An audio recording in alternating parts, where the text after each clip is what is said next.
वृंदे,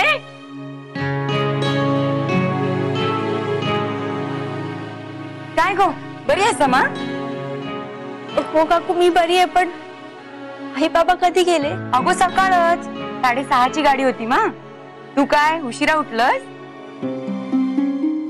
हो, मी रात्री प्रसादशी बोलत बसले होते ना, म्हणून उशीर झाला.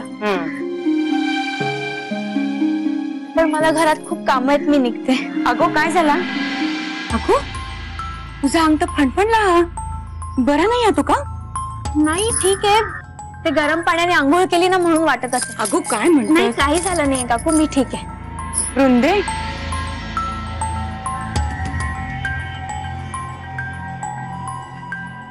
वृंदा जरा बाहेर जा, मला कपडे चेंज करायचे. प्रसाद तू माझ्याशी असं का वागतोयस? दिल्या